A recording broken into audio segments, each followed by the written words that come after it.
Hi, I'm Amy. And I'm Rosalind. And welcome to Ultimately You, the chat show, podcast, and YouTube channel. Here is today's episode. So, hi everybody, welcome back. This is now going to be episode 11.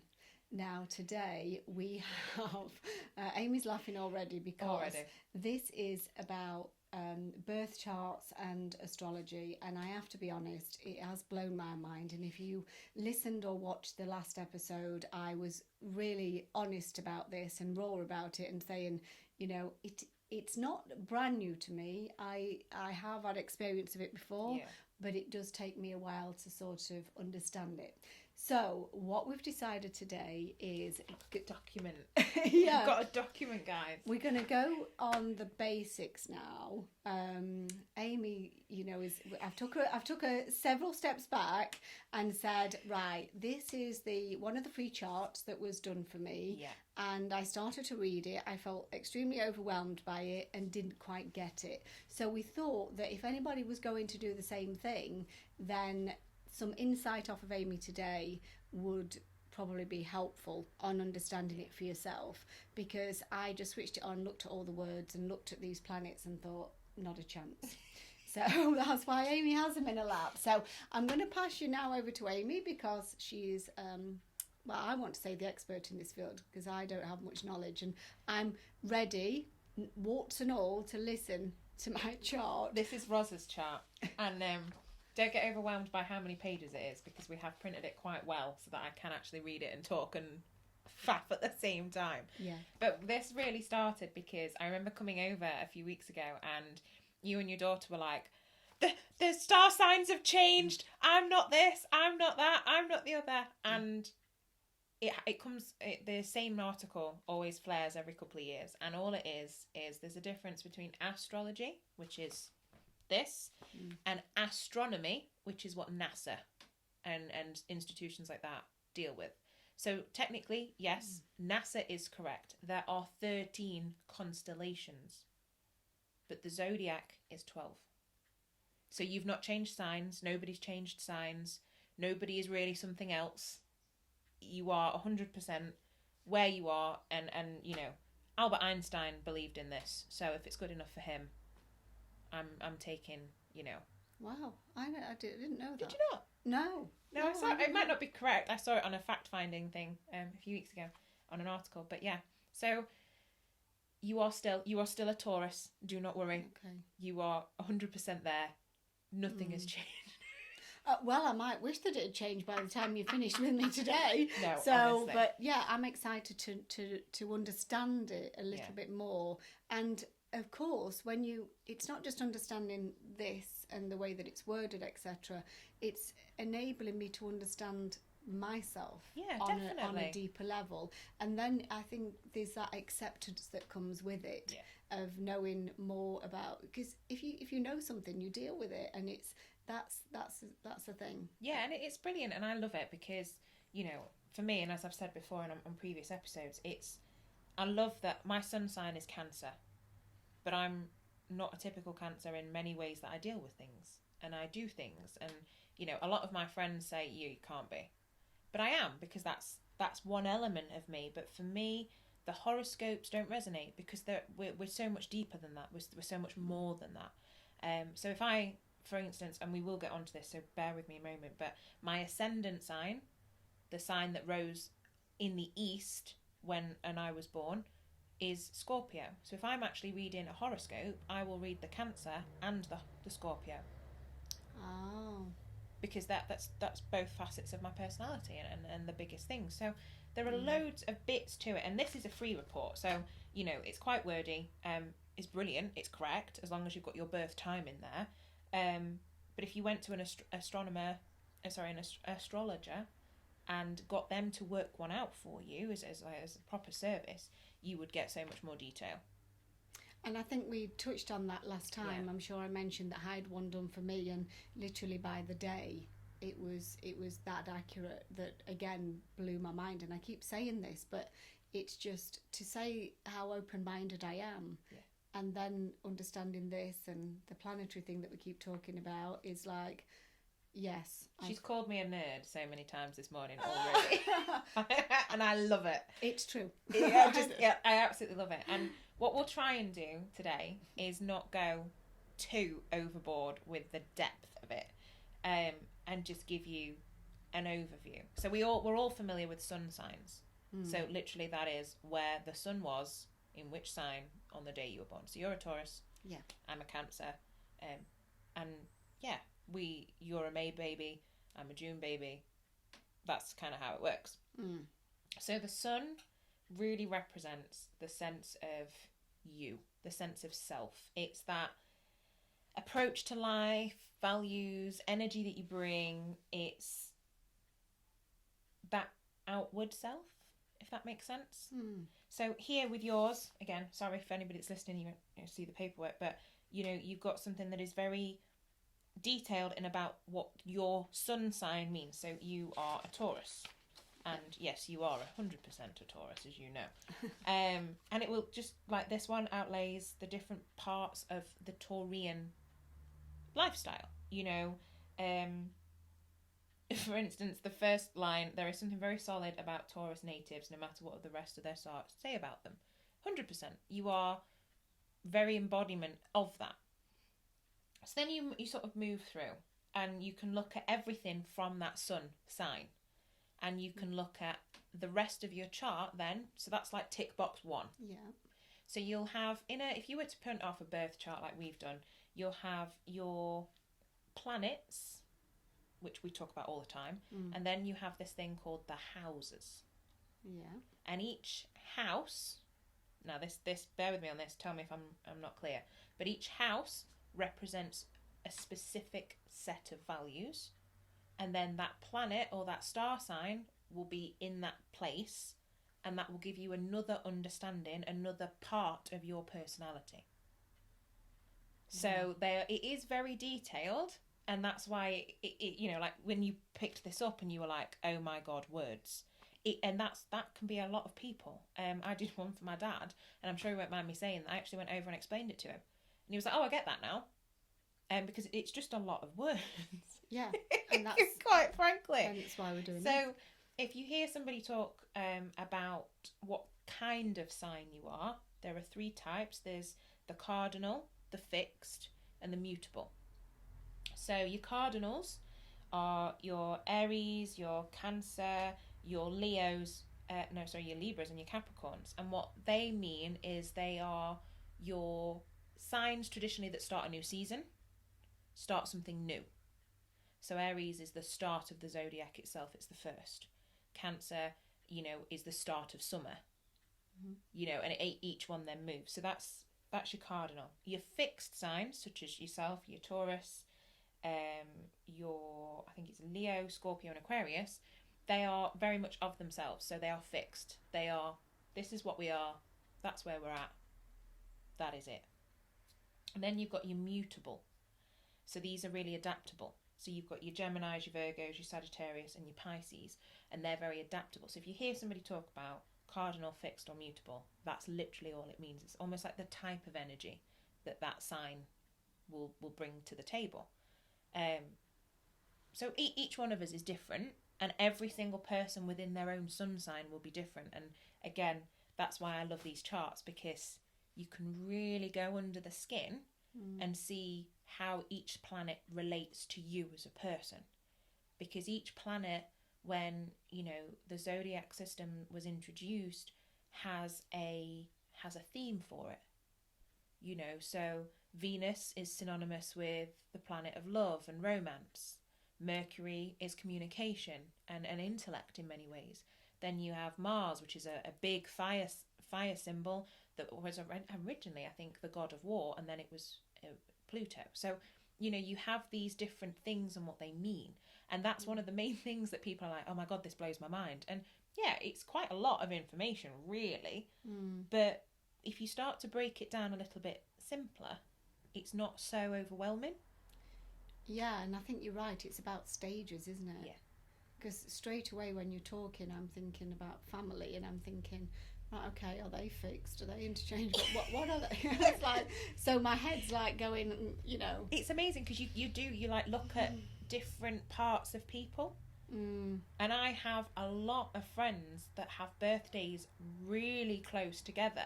So clearly I'm a bit sign biased because I have a lot of friends that are Aries, and then I have a lot of friends that are Taurians. I have a few Geminis and a few Cancers, 1 or 2 Leos, but then I have a bunch of Virgos and a bunch of Scorpios. So it's almost like you have been quite biased with my friends and my family as well. And that'll be different reasons. You know, you'll always hear people, oh, I don't get on with that sign. And I think, I can't be that broad. I'm like, oh, well, where's their moon? Because if their moon's in the same place as mine, I might get on with them. And it's all of that. So there are so many different ways of looking at things that I just find it fascinating. As you can tell, I'm quite happy to nerd out on this because there are so many different parts of how you can understand yourself. And then, you know, especially if you're already in a spiritual journey as well, you can even think, oh, okay, so that's why that bugs me then.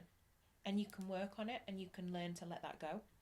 And that's what I was basically saying at the beginning. You know, sometimes it's not about needing to sit with a therapist or sitting with somebody or you know, it's sometimes they always say that knowledge is power, and it's just the knowing sometimes and accepting or saying, oh, I know where that comes from, like you say, and you 100%. know, letting it go if you wish, whatever it is, and you exactly. know. I mean, like we've got short descriptions here, you know, and for instance, for you, she is strong-willed. Really? Yeah, understatement of the year. So it's, you know, she likes pleasure in the good things in life and appreciates the arts. Very typical of you. You love anything that's quirky and beautiful, and it doesn't matter what it is. It has to be different. Yeah. And that's you to a T, you know? So it's about understanding your strengths and your weaknesses as well.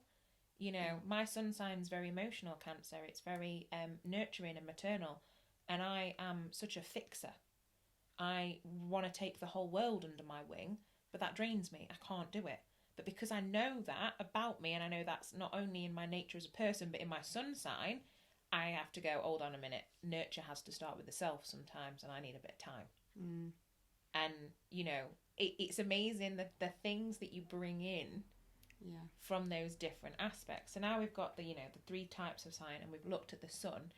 The next real big one to look at is your moon. Because the moon for me, I think the moon's, anybody that thinks the moon can't impact you in any way needs to look at the sea. Because if it can be that far away and still impact you, then, you know, the moon's got a big energy. So the moon changes every 2 days-ish in signs. So that's why it's really important to know the time of birth. And if you don't know it to the exact minute, the hour can sometimes be okay. So I know I was born at 17:10 p.m. in the evening, so I can work all of mine out, and we did with yours as well. Didn't we ring your mum? Yeah, and do you know, I forgot now. I'm not sure if it was 2:30 in the morning. I don't know, but I arrived. So, but I'm sorry, I'm not very good at remembering stuff. Because to me, it's not of any importance to me what time I was born. It's really strange, isn't it? Yeah. So I've rang. Whereas I'm always like several times for things like this. What time was I born? I know which hospital I was in. Yeah. Of course I did. But apart from that, no. I love it. I'm the weirdo that will remember if you tell me. I'm like, so what time of day were you born? Anyway, but the moon is about, how do I put this? It's like your inner self, your emotions, your intuition, your emotional nature. It's like how you express yourself as well when you're in your safety net, when you're at home. So my moon's in Taurus, which also can mean that I'm horrendously stubborn and, fixed and very, that's my destination, move out of my way kind of mentality. And I'm sure my mother would be like, because, yeah. So yours is in Cancer. So the moon rules the sign of Cancer. So your moon is at home, if you will, in that sign. So Likeable and sociable, very sensitive to environmental conditions and surrounding. She likes the home, comfort, and her own little world. Accurate. Absolutely. So it's that sort of bubble, and obviously there's a lot here that hopefully when you read next time you'll be able to really condense and understand. But you know, cancers for me, I love them. Although with my rising sign and this and the other, I don't always identify fully, but they are so caring and so protective of their loved ones. And yeah, 100%, I see that in you with your emotional lookout. You know, you care so deeply about those that are around you, and you nurture. I mean, and obviously I know your job is to nurture people's souls, but yeah, it's really how that sort of comes through. And I think that we'll focus on the big three today, which is the sun, the moon, and your ascendant. But as you walk through the rest of the chart, you'll notice that each there'll be certain words that you may not understand, like a trine or a square or a conjunction. But we will leave that for another podcast to not blow everybody's mind at once. But as you walk through, so for this one, your moon is in Cancer, but your moon also is in the 5th house. So you remember I talked about those sneaky little houses and what they mean? Yes, you said about values, right? Yeah, so it's she likes pleasures and distractions of all sorts. The emotional life is rich. She loves children, but will be self-taught in a lot of her areas of life. Well, how many times have we said before, Ros absolutely loves anything that's personally developing. Any new course, yeah, and that's very typical of somebody with this placement. So when you go through the chart, if you don't understand necessarily what it means by the houses, I did actually write a little cheat sheet that we can go through at the moment with what the houses mean and where they are. But you can learn a lot about yourself through these, like we keep saying, because you know, you may look at things and think, oh, actually, let's have a look.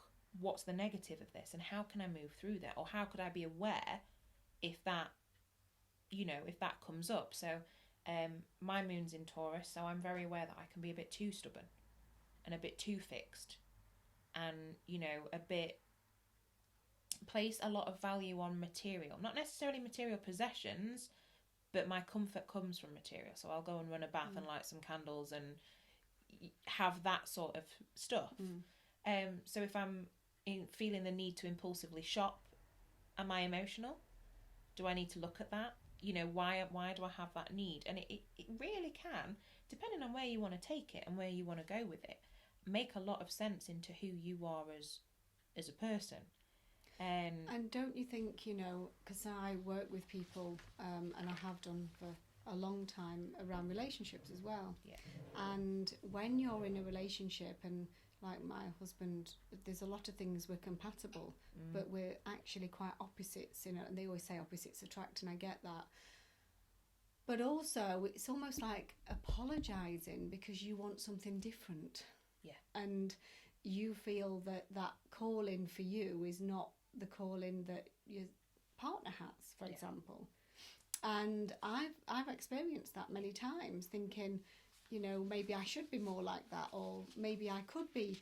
And it took a long time to be able to identify with myself that no, it's okay. Yeah, it's and that's okay. So important that this is what I actually like, and it's a little bit different actually, and that's all right. Yeah. It's letting yourself off the hook. That's what I'm trying to say. And promoting your individuality. I'm not using that as an excuse. No. It is about being an individual and accepting your quirkiness and your uniqueness. So, you know, if I'm going to go anywhere, I've talked about it plenty. If I need headspace, you're going to find me in a garden centre, or, you know, my husband probably wouldn't think of that. He'd go off and do something else. Yeah. And it's just knowing that not everybody is the same. No. And when you do find those things that make your heart, I say making your heart sing, because that's what it feels like. So when I listen to this, I think, wow, that's okay. That doesn't mean I'm not going to compromise. No, of course not. But you're aware of it. But I'm aware of it, and I know that, okay, I am doing the right things, actually. And it's, for me, I think, yeah, it celebrates that individuality. Because, okay, there are hundreds of thousands, if not millions, of Tauruses or Cancerians. Are you the same as any other one? No. So not only will this report tell you that you are not the same as every single one, but you know in your heart of hearts you're not. And I think that is such an amazing part, you know, because a lot of people maybe think, oh, well, cancers are quite emotional, they're quite sensitive. Well, yeah, but I personally, and I've said it before on podcasts, I love emotion. I live for emotion. I think, you know, if you want to cry on my shoulder, I will let you cry. That's healthy to me. That's what I, you know, promote almost. Get everything off your chest. Let's experience life at the front, you know. But other people might not have that viewpoint, and that is literally okay. You know, my dad is a Libra. He's very balancing. He's very level-headed. Thank God, because with his 3 water signs in our house and him, so he has to be very level-headed, and he is. You know, so I know that if I'm in an emotional state, I can ring him, and he's gonna automatically just level me out. Yeah, like that. And it's exactly what I need, and it's exactly what I want. And you know, but if I want somebody that's going to be hot-headed, one of my best friends is an Aries, I will ring her. And if I want somebody to, you know, pump me up in my emotion or my celebration, it's her without a doubt, because she has that fire energy that is typical of an Aries, you know. So you do start to notice the different, almost like idiosyncrasies of that person's personalities that are just, they're amazing. Yeah. You know, and you can learn from that in so many ways on, you know, how to almost talk to that person as well. You know, if I go to my dad and I'm way too emotional and I'm insane, he's not probably going to get what I'm saying. But if I can make it more mutable and more level and really just discuss it, he's 100% there, you know. So it's really, and I have friends that are water signs that I can go and be like blah, blah, blah, blah, blah, blah, and they're just going to give me a hug and everything's going to be okay. So yeah, it's also understanding your strengths and what you can really bring to a situation or a new thing. And that leads me perfectly to the ascendant sign. So the ascendant's the last sort of the big 3, and that is literally just where that other sign was rising in the east. So it's like the opposite. And the ascendant sign is where those pesky houses are then calculated from as well. So for me, my ascendant's Scorpio. It's very intense, very passionate, the sting in the tail, you know, so I'm very careful when I'm in an argument not to be too vindictive or callous or emotional, because that's typical, so I have to rein it back in and think logically. So there are loads of different parts, but the ascendant is a big part. Yours is Aquarius, so that means that for the rest of your birth chart, Aquarius will start with your houses. Okay. So and I did create this little cheat sheet, which is why Rosalind was calling me a nerd before we came, because I scribbled away. Because your ascendant starts your houses, and the ascendant will be a big part of your personality, because your ascendant is almost like how you come across to others, how you are perceived. And I'm going to double check that yours is definitely Aquarius, because I may have made that up, but it's like, it's how you project yourself into the world. And for me, I love Aquariuses because they're like team players. They're like the worldwide cheerleader for me, and that is 100% you. Like, you are just the biggest supporter of anybody. Even if you don't get it, you're just like, yeah, off you go. You do you. Great, thanks. You know, even with this, you're like, yeah, I have no idea. I'm just going to let you run the show because it's great. And I think that that's such a big part. And if you can understand what that sign means for you as well, you bring it in, and you can understand how others may perceive you, or how you may come across. So Scorpio is a very intense energy. The ruling planet of Scorpio is the planet of war, which is Pluto. And I think if anybody's seen me in a negative temper, that's probably not that wrong. And you can understand just different parts of who you are. And I think when you look then through the houses, because they're quite intricate and they're quite confusing. A lot of people, for me, come in and they're like, Amy, can you please explain these houses? But all they are is, it's like a relationship between the planet energy and the zodiac energy. Okay. So it's like the bond of them both.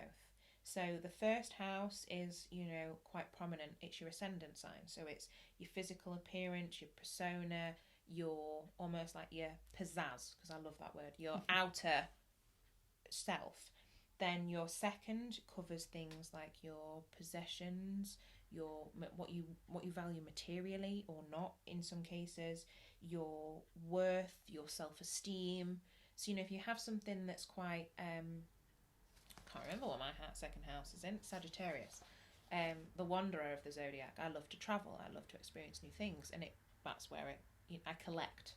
I'm a little bit of a hoarder with things like that, collect memories and things. So it's really how that then brings in, and then you work straight into the third house, and the third house is your community, how you connect, any, you know, relationships between siblings or friends.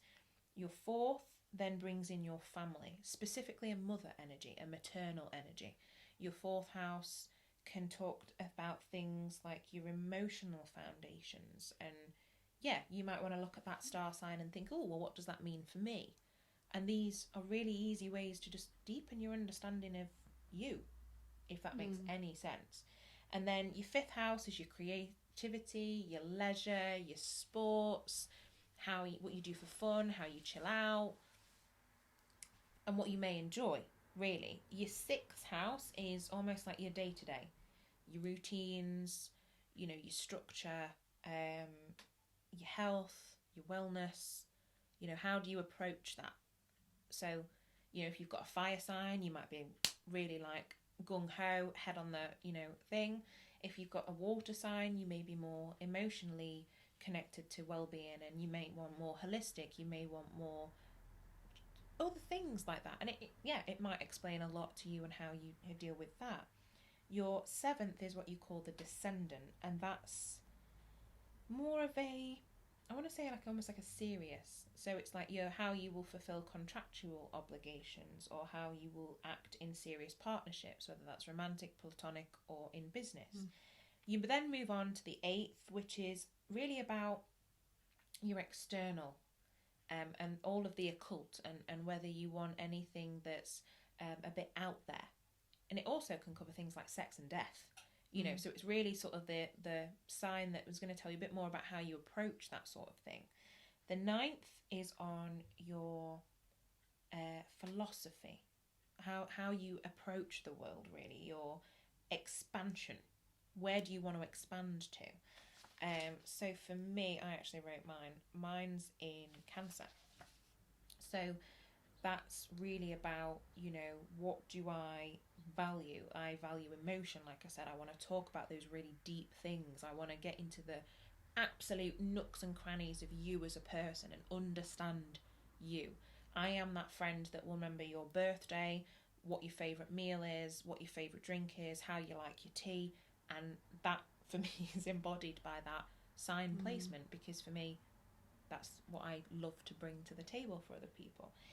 Is mine on there, or is yours is, or it should be, depending on what we printed. The ninth house. You've got me really curious now. I mean, I think I know the answers, but it's just Saturn in seventh. It's whether we printed, because it's quite a big report, so we did just stick with the sun signs, didn't we?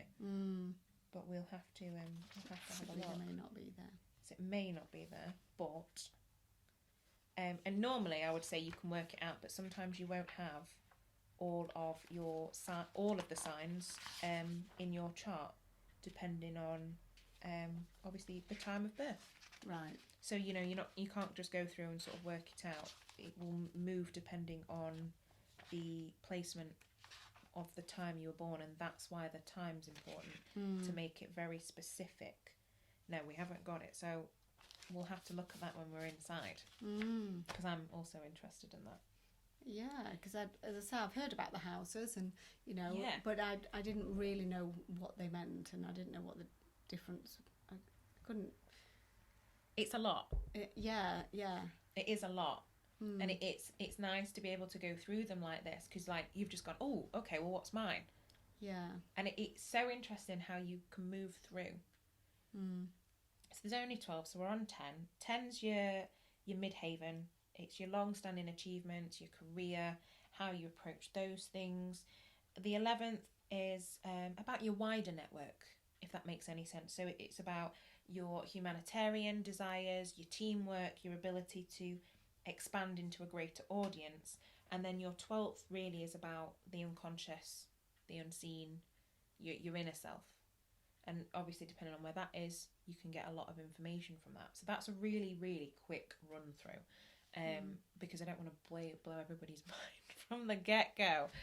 No, because you're looking at me like, oh my God. Well, the thing is, I'm curious about the other things now, and you're talking to me, and I'm thinking, so I behave like this, and this is what I do, and this is how I. And so when you've read bits back to me, and one thing that you can either relate instantly or not, you just know that that's, you're not half-hearted about it. It's like a definite yes. That's how I feel about it. It either resonates or it doesn't. Yeah. And I am so into it, but obviously not in a way that you are. And it does help me to understand me on a deeper level. Weird. And we do all the healing and we change things and we do all the personal development, but things like this, I just want to say, is acceptance. Is it's okay because this is why, and it's not, as I say, it's not to be used in a way of an excuse or whatever for behaviour. I think you can see it as enlightening and inspiring. Yeah, and it can help you relate to other people. Yes. Like I said, I'm a big believer in emotions. I absolutely want to get into the crux of everything. Yeah. I have friends that will not talk to me emotionally whatsoever. And if I want to know what's going on in their life, or I want to help them, specifically my Aries friends, I've got quite a few, I have to allow them the space to come and talk to me. I have to give them their independence and say, I'm here for you, reach out if you need me, and then they will. But if I went in there like I would with one of my Piscean friends and I was like, oh my God, are you okay? Do you want a hug? They'd be like, oh my God, get off me. So you can understand as well how to relate to other people a little bit more. Yeah. And maybe what their needs or their communication needs are. Yeah, because we can be very blinkered, can't we? That we have this perception of how things should be because we've been conditioned and we've been conforming, by our own parents, grandparents, etc., authority figures. And then because somebody else is not the same, we think, well, why not? This is, and this is where things can happen in relationships. And it's accepting that we are all different and that it's actually okay. And like you say, I do think the knowledge is power, really, on this instance. I believe that anyway, but I believe on this instance it is, because you can then adapt things, you can hold that space for them, you can take a step back, you can, understand them at a level that you probably never could understand somebody before. Yeah, because and even with your children. We can't just we should never expect people to change for us anyway, but you can't just think that, well, give it time, they'll come round about it or they'll accept it. What makes you think that somebody else is you, like you, thinks like you, behaves like you, or that they should? It's wrong. And it is, it's allowing people that space. I've enjoyed it today, and I'm sure that, if you're going to run off a chart, which Definitely. They can do. Yeah, if you do a free one, it may be very jargony, but if you want to really get down to the nitty-gritty, genuinely get somebody to do one for you, a proper, fully in-depth, you will probably have to pay for it because it's a lot of work, but it's worth it. You've had one done and you said it was amazing as well. It was, and I would have one done like a shot, I think. I'm saying that, depending who it was, and I trusted this friend of mine, and but she did say it was a lot of work. It is. And so I don't know what people charge for them today or anything like that, but it was a massive insight to me, and I totally got me on another level. Yeah. So the free ones are great. Yeah. Start here if you want to learn. Yeah, I think that's enough for people actually that's not been into it before, because I've had the other done, but it's also I've come back to this for now. Yeah. And I feel that that's been enough for me to take in at the same time. So I hope you've enjoyed it. I've enjoyed it. I'm still filtering it in, and you know, I don't want to keep telling myself that I'm overwhelmed, but I am, quite honestly. But I know I'll keep chipping away at Amy to, you know, to get some more answers. And we started with this because this was a basic level, if you like. And we said that if people are interested, then she would go a bit deeper into it again and do some more work. Don't want to quite blow your mind all the time. It can be too much all at once and too much too soon, if you like, as well. So, but I urge you, if you have an interest, where do they look for this online? You can literally just Google it, honestly, and there'll be several websites that probably come up. Do they Google, but is it birth chart that you put in? Yeah, I would literally just Google a birth chart. Okay. But you do need to know the time that you were born. Okay. Because, you know, if we're talking about moons specifically, the moon moves every 2 and a bit days. So somebody born on June the 23rd, like I am in the morning, might have a different moon to me in the evening. That's just an example. It might not be the case, but, you know, it's very much like that. So you just need to know your time and your place of birth, and obviously your birthday. So the more accurate that you want the chart, the more accurate you have to be with your details that you put in. Absolutely. So however you're watching or listening to this, thank you for joining us. And we've had great fun, and I'll go outside and shake my head in a moment. But no, she probably will. No, on a serious note, I've loved it and I've enjoyed it, and thank you, Amy, for explaining it a little bit more, because it really does help. And don't forget that if you enjoy what you've heard today or you've watched today, then please subscribe to our channel, and we will see you again soon. Take care.